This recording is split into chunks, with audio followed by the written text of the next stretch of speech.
Okay, good morning. So my name is Andrew Hickman. I'm Regional Administrator of Educational Technology.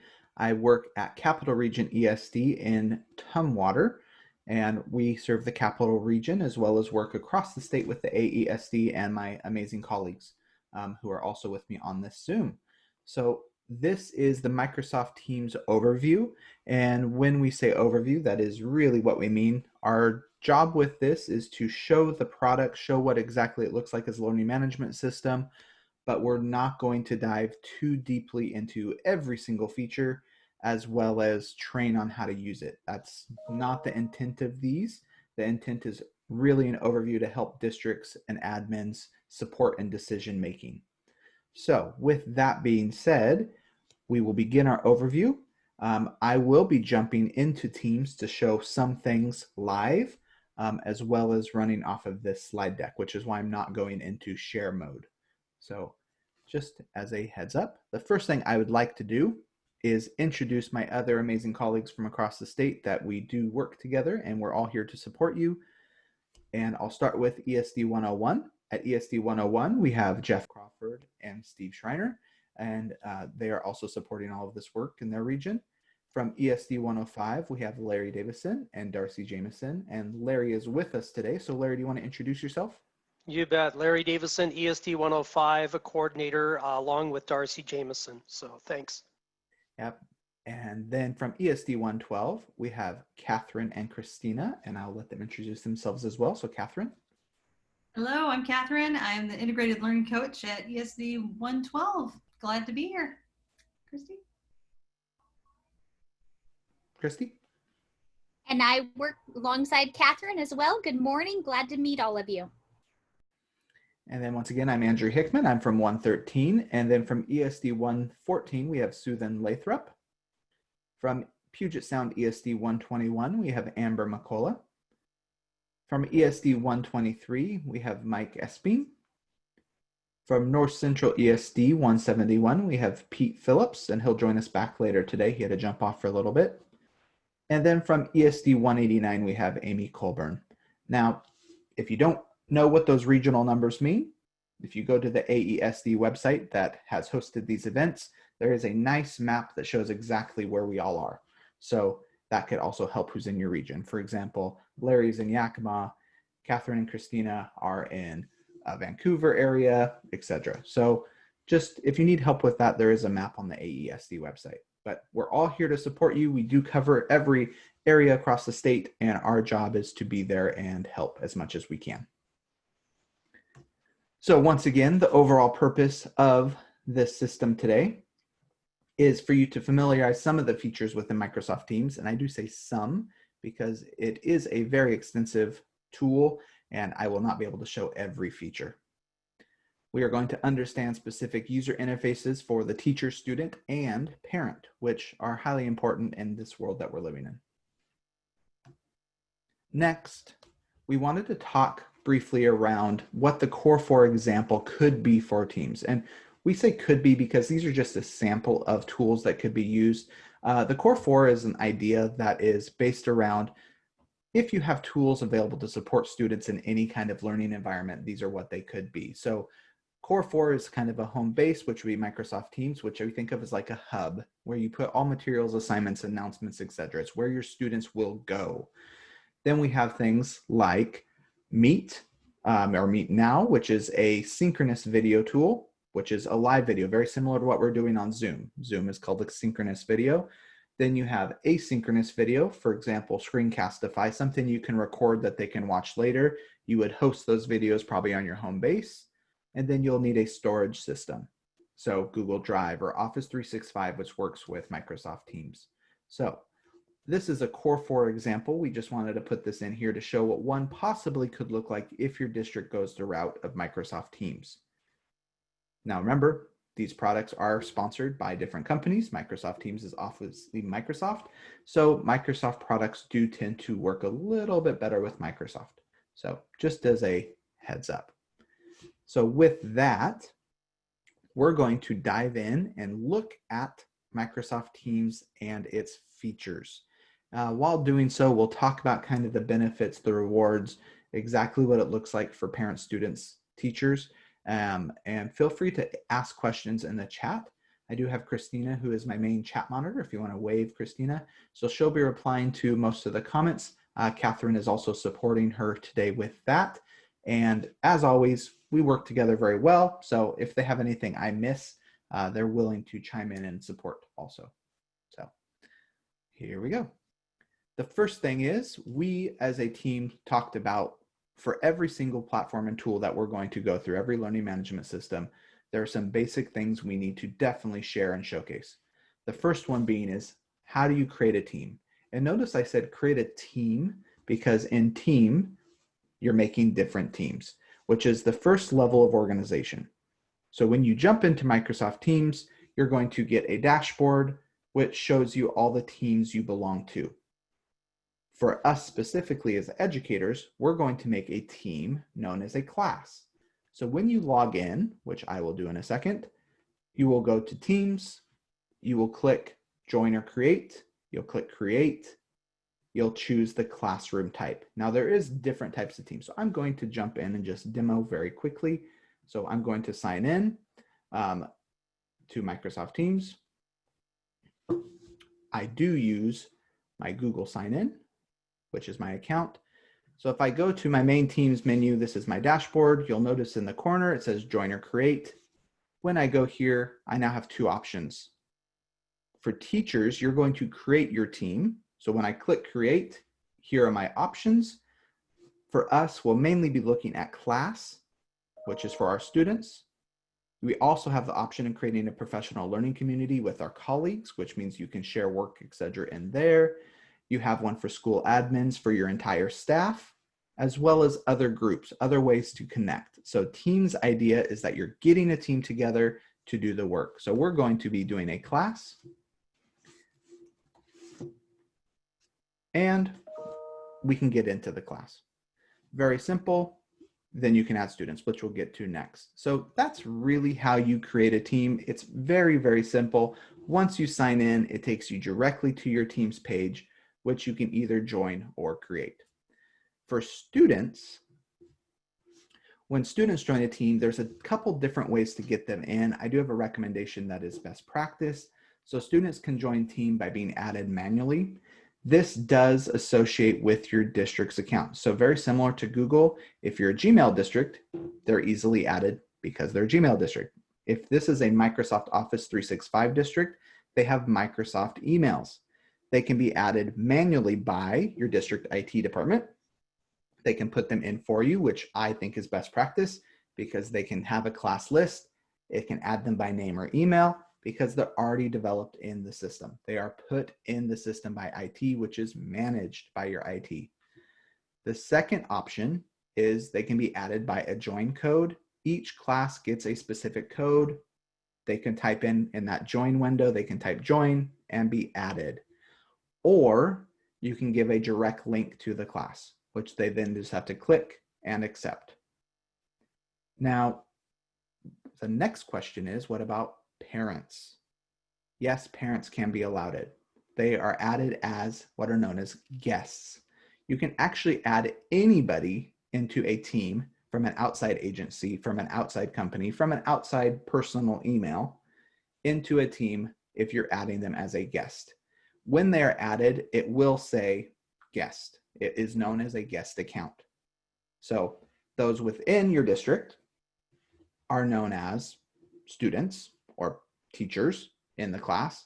If you add a parent, they're going to be known as guest. So that is an option. Okay, let's pause there. I see a question. If parents are added as guests, is that a privacy concern? Is that something that we need to be cautious about? What can they see? So parents can only see a limited amount. You can actually choose a button if parents are added as guests where they can only view their students, which is a feature within Teams. Now, this does take district IT setup. I would not recommend a teacher add them themselves. I recommend the IT department set it up to make sure that they have limited features and agreed upon things that they can see. So if I just add a guest myself as a teacher, they can see most things. If IT adds them with restrictions, they can see just the limits. Can they also be linked up to a certain specific student? So Yes. Mom can be linked to Billy or Joe. Yes, with IT department's help. It is very difficult for a teacher to do that on your end. So please, please, please talk with IT. Thank And you. they have training on how to do that. Now, guests are not allowed to do everything. For example, guests are not allowed to submit assignments. Guests would not be allowed to get a notebook, which we'll get to the journals in a little bit, but they can view and incorporate in the chat. So they would be able to reply to things. So we'll get and we'll demo that as well. Okay, any other questions, Christina or Catherine, before we move on to how it's organized? So just to clarify, parents can be associated with the student or they cannot be associated with the student, depending on how you want to set it up? You can add a guest and they have full access to view everything, except there are what are known as journals, which uses OneNote. Okay. And those are private to the student. They are private journals. And even guests associated with the student can't see those. They are private for the student. The only one that can see all of them is the teacher. And I can show that as well. Thank you very much. So next, organization. How is Teams organized? Because this is a different thing. Microsoft came out with this classroom idea kind of recently over the last couple of years. So the organization does different levels. The first level is team, which is the entire class. You make a team, put everybody in. It's a whole class. Underneath that, you create individual channels. And we'll show that in a second. But channels is the first level of organization. Think about adding a folder within a folder. That's a channel. And then the other one is all channels that you create have their own individual chat and files. So you have the whole class, which I'll demo. So here's our class here. I'm not adding anybody yet. This is our first channel, which is the whole class. And under the full class, we have all of our range of options. So posts, files, notebooks, assignments. But I can actually add a channel. So I'm going to add a channel. This is Group 1 Math.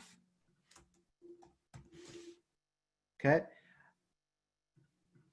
There we go. I added a channel, which goes in my class. And notice it has less features, but it has its own individual chat. It has its own files that can be uploaded, and I can put just specific students in this channel. So I could make this a group channel. I could do it by content, that my overall class is still general. So different levels of organization. Okay, so that's how Teams is organized. Entire class, then channels. And that would help with differentiation in the classroom and small groups, right? Absolutely. And when we get to notebooks, that's another way to differentiate. That's very important. Okay, so that's really the levels of organization. If we do go to files, however, so if I was to post files, you'll notice it's very much like a desktop. This is its own storage system. So I can upload files and I can also make a whole new folder. So you'll notice there's a folder here for class materials. I can also organize by files in the Files tab, which is nice because anywhere within here, students can then search by specific files. Easier to access. Okay. The next one is sharing assignments and materials. There's only a few different types of things that you can do with assignments. So you can create an assignment, you can create a quiz, or you can reuse an older assignment. That's really it. The rest of the work is in students' notebooks, which are private to them. As a teacher, you do help manage. So I'm going to share quickly what assignments look like. It's very, very simple. In the Assignments tab, when you click Get Started, you have, like I said, just 3 options: assignment, quiz, or from existing. Assignments, you're really just walking down the steps, filling out all the requirements. So title, how many points it's worth, the instructions does expand. So if I was to increase this, you can make instructions as big as you want.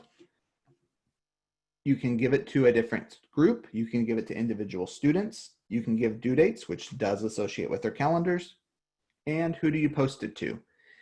Remember I said you could group them? Well, this is going to everybody in the class if it's general. If I want it to just go to my group 1 math students, you can then differentiate the assignments to just go to group 1 math. Very, very kind of easy to post. The quizzes is very similar. Quiz uses Microsoft Forms. Microsoft Forms gives you the option of kind of any form. So I started one yesterday. Here we go. There's a Lego form. In forms, you can ask questions, multiple choice, true, false, fill in the blank, etc. Paragraphs, you can do Likert scales, pretty much everything Google Forms does as well. So forms, you make your own form and you assign a quiz. Same idea, which group is it going to, etc. So those are the two kinds of things you can post in assignments, and then you can reuse them anytime you want in other classes as well. Yes. So Andrew, are those forms locked when it's given as a test, locking students out of another browser? Obviously not out of their cell phone or other things, but does it lock for secure test taking? Not from what I've seen. Okay, thank you. I could always be wrong, but not from what I've seen. It basically just opens it up in this main area, and then you can open other tabs. Thank you. Okay. The next one, discussions. Discussions is a little different. You'll notice under assignments, I did not have a discussions option or ability to ask question. So the way that Teams does discussions is really in the post area. So post is your main window. Down at the bottom, which I need to move my Zoom stuff, down at the bottom, you'll notice it says start a new conversation. Type @ to mention someone. So if you wanted to start a discussion, it is very much a chat window. So if I was to post this to my students, it started a discussion, which then they're able to reply to me. It is a stream, which means the newest things continue to go on top. It kind of builds up. So type discussions. The nice thing about these discussion areas, because it is a chat format, it does allow me to post kind of any file, any link, anything you can share here. Once again, appropriate content. This is a stream with chats. They can reply to you. Now, the other thing that is interesting with this posting area is if I click the little camera, which I can zoom in so you can see more. If I click here, the camera, it would actually allow them to join me in a virtual discussion, which means a synchronous session. So it uses the Meet Now. And if I was to do that, I would be able to add a Meet Now, and we could have it within my post area. Okay, so just a little bit different, but that's how they do discussions within Teams. It is in the posting area. And when we get to Notebook in a few minutes, that's the only other area that you can really have a discussion. And the Notebook is powerful. Yes. So in discussions, are we able to lock the response until, like they can't see others' responses until they have posted their own, or are they going to be able to see everything? They're able to see everything. Are we able to monitor their posts before they post in the classroom? If the feature is turned on by the district, I believe it is an add-on. Now, It is an add-on. Okay, thank you. Teachers need to be able to work with their IT department and have that set up. This is really open. Let's just go with that. Thank you. Mm-hmm. Okay. So right here with facilitate discussions, so you can also decide exactly who has permissions, but these are overall channel settings, overall discussions settings. So this is a turn on for the entire channel, not for a specific post. Okay. So notice it does say moderators. If that's turned on, it is moderating for all posts.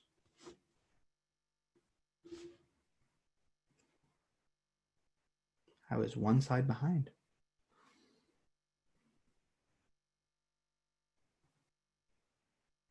Okay. How do students communicate within Microsoft Teams? a lot of different ways. So they can do conversations through the posts if those are allowed.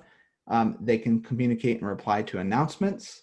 They can communicate with assignments. They can communicate through quizzes. Yes, it gives you access to direct email as their teacher. You can also do the chats, the calls, and the new meet, which means the video sessions. So there's a lot of different ways to communicate with students within Microsoft Teams. They have access, as well as looking at grades, etc. Okay. Before I go into grades, I do want to talk about notebooks. So I'm going to go back and share because it is probably one of the most powerful features within Teams, in my opinion. That's my bias. So a class notebook is basically where the teacher sets up notebook availability for all students. They have to set up the class notebook before students get their notebook. I can go into another team in a minute and show what that looks like. So if I set up a notebook for my class, this tells me what you can do. So it is a collaboration space where teachers and students can edit content. It has a content library. You can share resources within the notebook. There's a private section just for teachers, and then there's individual student notebooks. So if you turn on class notebook, you can decide what student notebooks look like. I'm a big notebook person, so I can add sections that are important. So I can say we're having a project-based learning assignment, and this one is around recycling. Okay, so if I create a notebook, these notebooks can be a really powerful resource for you to share things with all students. This is an area that they can work, they can do assignments, and you can do a lot of features. It does use OneNote. It is not the entire OneNote, however. It does not have every feature of OneNote. It is a simplified version of OneNote. I think of it as, just like it says, a class notebook. So if I was to open up the side, it shows me my different tabs that are accessible. So we have the welcome, which goes to everybody. All students can see this.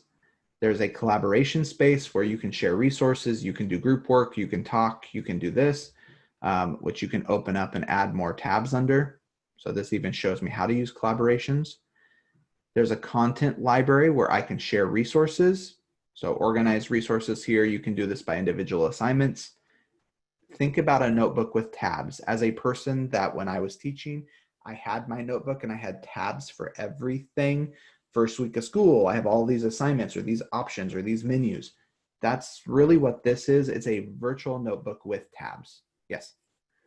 So I'm seeing some questions in the chat, and it's asking about notebooks being able to be downloaded or accessed offline. Is that an option? And also in that same question, if I accessed OneNote on my desktop version before going to the online version, do I still see the same things, or do I need to contact IT for syncing? I always say to contact IT, because that's my go-to, just because they can help. So with these, you can download the content. I know you can with OneNote. I have not tried it within here, so I don't want to speak too much out of turn. But my understanding is you can do kind of the offline mode, and it has a sync status. So if it's downloaded and synced, then it is available offline as well, which is one of Microsoft's features, which is how it works in OneNote. That is my question, my thought.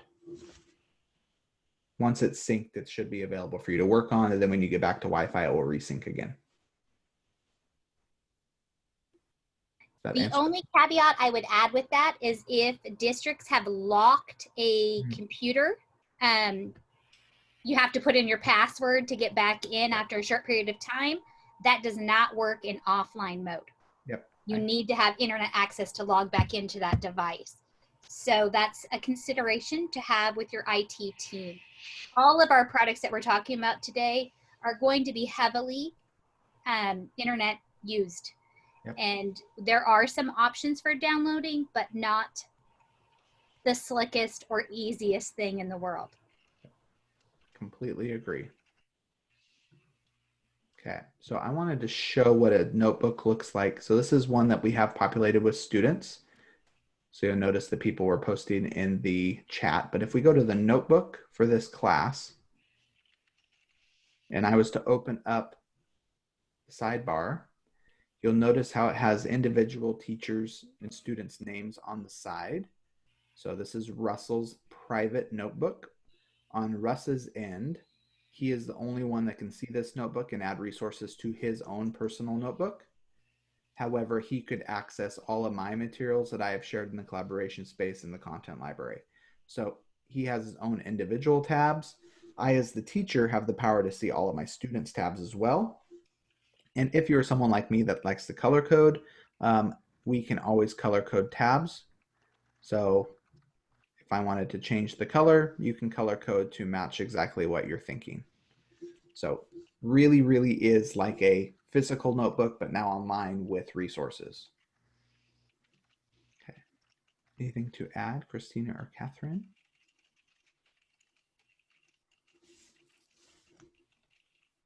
No, but the chat is very happy to see that there can be a folder for cat pictures. Yes. We demoed exactly how to share those. So if I was to add a section, I can send that to students. So let's do one for dogs. So I added a section for dogs, and I could put that in all of my students as well. So just as a heads up, you can add sections and port them out. Okay. So this is very, very powerful within Teams. It is one of the features that teachers use probably the most because it's an ability for students to organize, do individual assignments, etc., and have it kind of in a journal format, which makes sense. Okay. Grading. Very similar. So every assignment can be graded. It is organized by student name. Same idea as we talked about with Google Classroom. They are working on the SIS integration right now. The biggest thing is it exports to Excel, which you can then modify that report to look very similar to what Cumulative or Skyward need, and then upload it. This is not as easy as it is, and so the comments that we'll say, and I'll agree with the last session, are grading system within here is pretty good.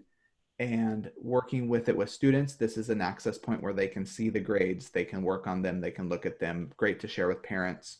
However, a lot of people using Skyward or Cumulative will still need to go hand type in those grades. And you may not pick everything that's submitted in here to churn in, but it is very similar to having a paper grade book and then transferring it into Skyward or Cumulative. So, Andrew, I'm sorry, there was a question that I missed as I was typing another question. The question was, can you create OneNote notebooks offline as a teacher and then bring them up into the cloud for sharing with students? I have not tried it, so I don't have the honest answer. I know at our agency, when people started things offline, there was a weird folder system that put the folder somewhere hidden on their own device. And our IT department had to go and move things manually into the cloud for them. The other thing you could do, because these do use Microsoft products, is you can always build things in other spots. So you can use Word, you can use PowerPoint, you can use Excel, and then copy the information. And when you do have Wi-Fi, put it in a page within the OneNote, and then it would be ready for you. So you can always build things offline and then copy and paste it in.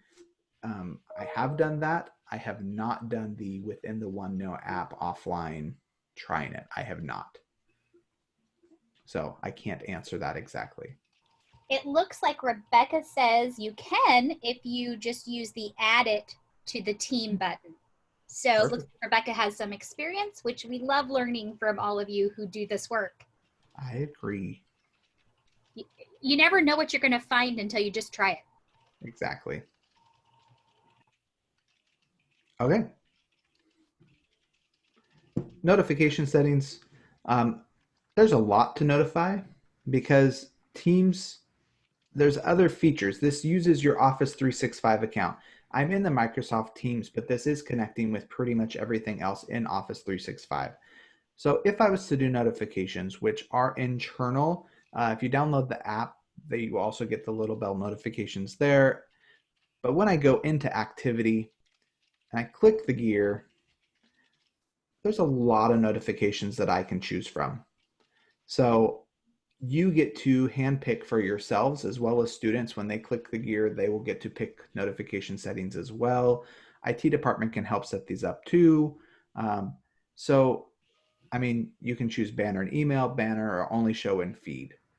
Those are your options. But there's a lot to choose from. And my recommendation is going through and reading and seeing which ones exactly that you want and which ones you need, and you making those decisions. I'm not going to tell you which ones are best because that is a personal preference choice.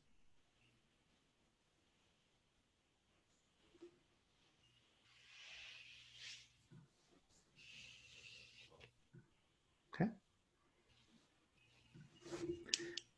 Parent and family communication.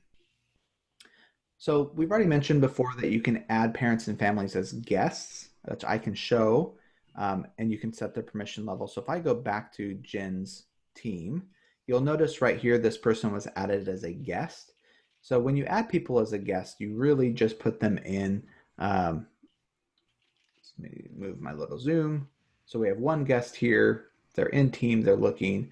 So if I was to add more people to this account, and you did not have a school email, if that's what you're using for this, they would be known as guests. Okay. So if I added a member, and let's say I picked somebody that I know, I can add them both as teachers or students. They could be added as a guest. If it is not recognized within your internal IT system, so mine is ESD 113, it automatically puts them as guests. It does that for you. And you can set up the guest settings and what they can see, etc. Okay. The other thing that Teams has is they do have a weekly assignment summary, which allows them just to see if things were turned in or not turned in. That's how the summary works.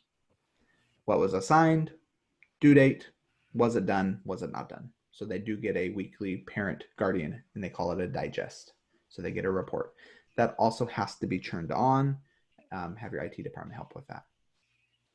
And it goes to their email, whatever email that you have on file. And they have to choose if they want to accept that email or not. That's not something we can Correct. force as an IT team. Yeah, and you have to have the email in the first place. So it's an opt-in. They can opt in if they choose to, Yep. not opt in if they don't want to. Completely accurate. Yes. Thank you. But at least it's available. Assignment, summary, etc. In the chat, I have another question from Keith. What would be the vision, purpose of inviting the parent as a guest to the team versus logging in as a student or looking over the student's shoulder? Students have complete access to everything. And so they, once again, for privacy purposes, if they logged in as a student, they could see all. Also, it would allow them to post and do assignments for their students, which, yeah, we've had that discussion. Having them as a guest, you can set the level of permission of what they can do. For example, you could turn guests off to be able to not allow them to reply to the chat for the post. You can make it so guests can't see the class notebook. You choose the level of integration the guests can do per each channel. So it is channel specific. I do have a couple teachers that have used this. We have a district that is specifically Teams, and they actually made an entire channel. So those channels on the side. So instead of doing blue group like we did here, or my other one, I just did a test channel. They actually made an entire channel that was called parent/guardian, which gave them complete access. Sorry, you can't do special characters. Which gave them complete access to a chat system here for parents or guardians to ask questions. It was only parents or guardians, and students were not invited to this channel. So it became a communication resource for the teacher to communicate with parents and guardians. Yes, and we really want to discourage districts from allowing parents to log in with their student accounts because then they can have discussions with other students, and the students may not know that that's a parent. And the parent doesn't really need to know who's in the classroom besides the students. So we want to make sure that we're always looking to our district policies around student privacy and double checking that what we're doing online mix what I would do in the classroom. And once again, always talking with your IT and your admins, so your administration as well as your IT, to see what is allowed, what is set up, what's the policy, which was just mentioned. So communicate with them. They can help you set these up if you're going this route, and getting right permissions, the permissions that would work with what your district is wanting. So talk with IT. They're friendly, I promise. Are passwords managed similar to other accounts in this? So if a student wants to change their password or forgets their password, is that a simple thing a teacher can help with, or is that an IT level thing? I would be for me with this because they log in with their Office 365 email. I'm guessing that's an IT. That would be my recommendation. It is not it's a single sign-on, but it is still with their school email. Okay, thank you. Okay. Just like with the others, we do have both desktop and mobile options. This does work on any device. There is an app for mobile. Okay. So it is one app. It works for all. It is individualized by their sign in with their email. So make sure that you have their email, they're signed in. Once they're signed in, they can always click the button that says always signed on. But once again, that obviously means that it's their device or it's the one that is checked out to them. So Would they have to download individual apps such as Microsoft Word and Excel and those things as well if they were using their mobile as their only interaction with the platform? yes, Okay, thank you. for better quality integration, yes. Okay, it is a web-based system. Everything is built in, but better features outside. For example, OneNote was a simplified version of OneNote.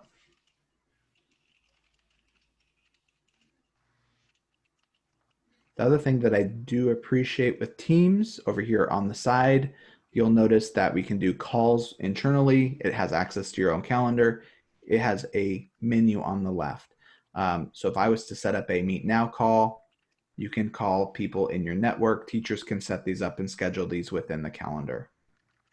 Yeah, so Is that a setting that's turned on for students, however? it's a setting that the district makes that decision. Yes. Okay, so it can be turned off if a district chooses not to allow the phone call system. Are the phone calls and video chats archived within the back end for a district? I'm not sure about the back end, but I can see my history. So teachers can see when the calls have been made and the long length. Yes. Okay, thank you. Mm-hmm.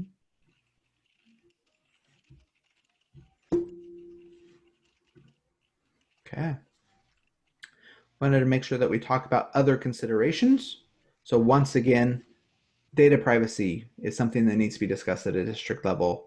How is this being shared? Look at what's been going on in Teams. Make sure that things are signed the right way. Pricing structures. Teams does have a pricing structure. It does cost because it is part of Office 365 and having access to those resources. So make sure you look into the pricing structure. SIS integration. Once again, they're working on it. It is not 100%. There are additional apps and support available, which I can show in a second. Onboarding with everything, training. Professional learning is always needed, both for teachers, parents, students. So it needs to happen.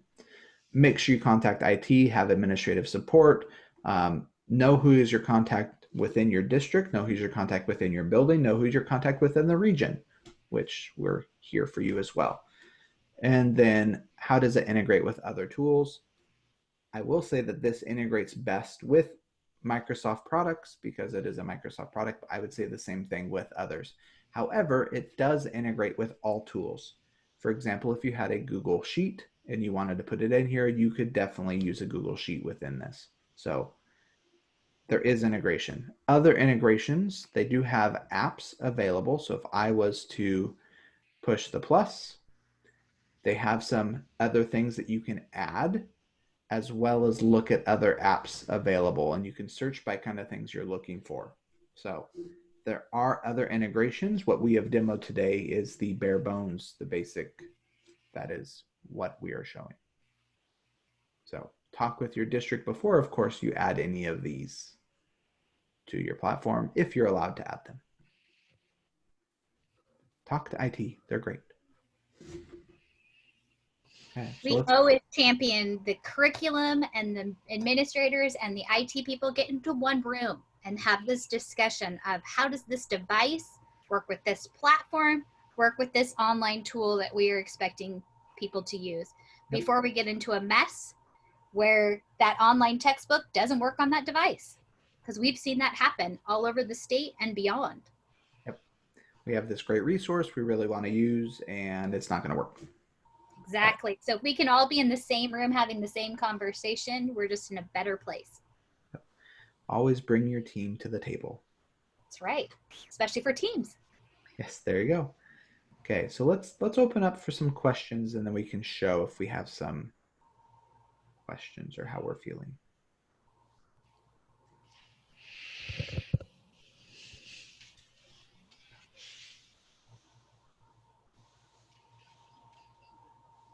I have to say they were really great at answering each other's questions I love and that. sharing content, which I just love, especially when we're in this world where it feels like we're talking to a box. Yep. And I really appreciate with teams as well is that you can add the guests that are from outside of your agency, but I always remind myself to talk about privacy and make sure that you're following policy about sharing access to people outside of our district. So it's a great resource because then we can bring in other teachers and people that have worked on this. However, make sure that you're following guidelines from your district. So Rebecca does have a question. She said, in general, what is the typical layout setup you see with a Teams class? What are some best practices? I am going to put the slide deck in here again for everyone. Perfect. So in Teams, I've seen a whole bunch of different ways to do this because it is organized by channel. So let's say it's an upper elementary class, so 5th grade. So in 5th grade, you're teaching every subject. So we've had it where the general stays general. Let's just stay there. That is your main tab. That doesn't change. But underneath in the other channels, they may have put mathematics, science, ELA, social studies, PE, health. They've organized by content. I've had other teachers organized by weeks where they wanted to have it organized by the week. I've had other teachers organize it by small groups. So, and the channels can change. So you can delete and remove channels when you're done with them.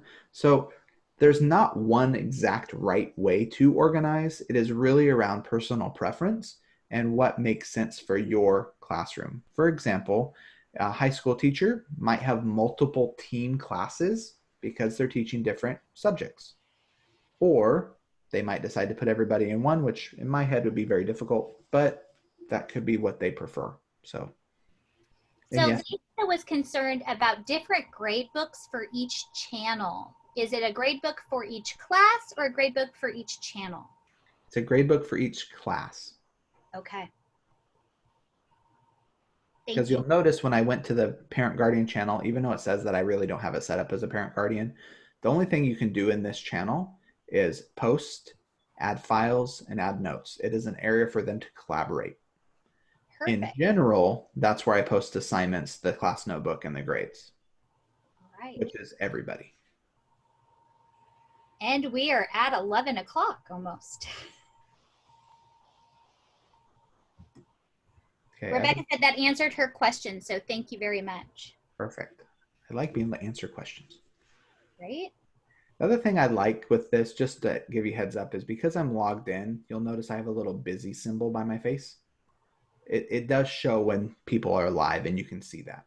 So if they are part of your network, if they're part of your class, you can see who is live, which is fun.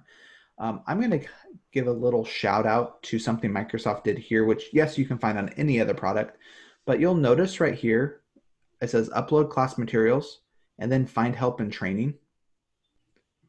So the find help and training button takes you to their training guides, which is still within Teams. But if I actually click training, they have created videos that are 3 minutes or less to do every feature. So the clicking within Teams. So they have 3 minutes or less videos available once you're in. You have to access this within Teams. You have to be logged in, which means your district has chosen this. But these training videos are available to you as educators.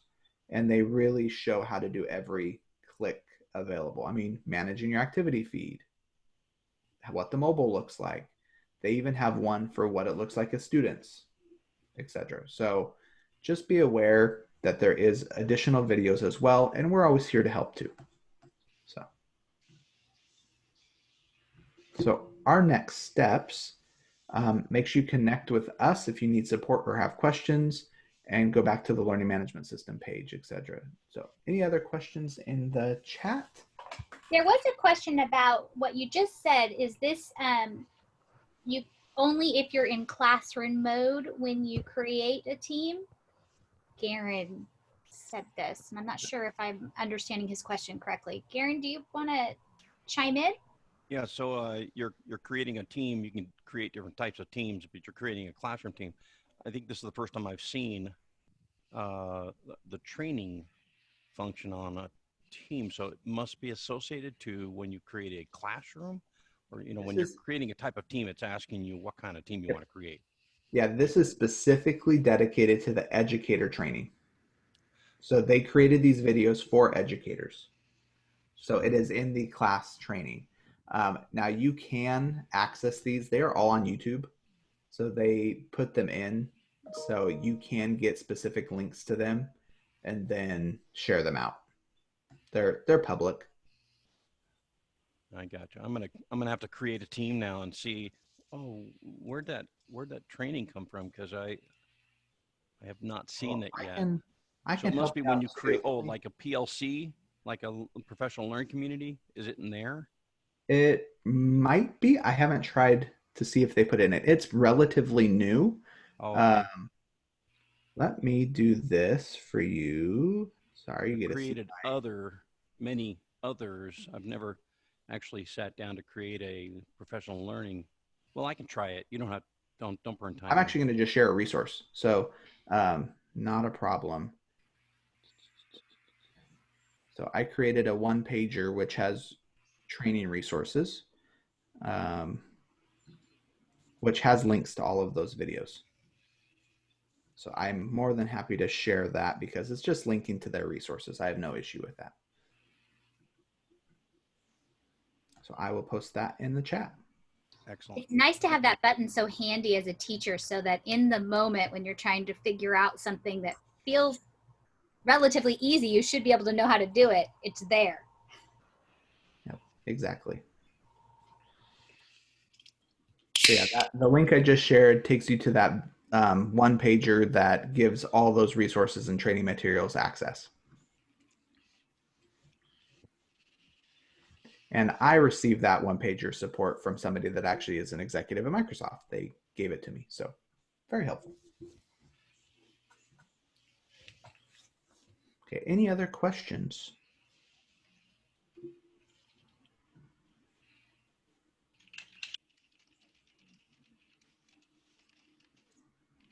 Andrea, I'm going to take that link and put it in the participation or the participant copy of the slides as well so that they have it all in one place. Thank you so much. Yeah. So that right in there so we have it.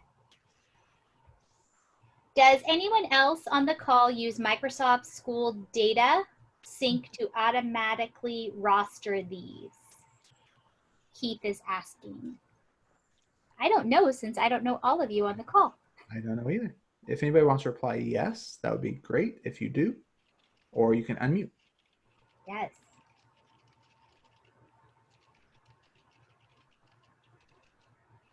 Warden. Warden? Okay. Warden School District, it looks like. I know that with the automatic sync of the rosters, if you're moving a student from one class to the other, there can be a little glitch when they get unenrolled. Yep. And Warden is very receptive of people emailing. I do know that. I've worked with Warden. Awesome. Yeah, I'd love to be able to phone a friend. Yep. Who else is doing this? Help me.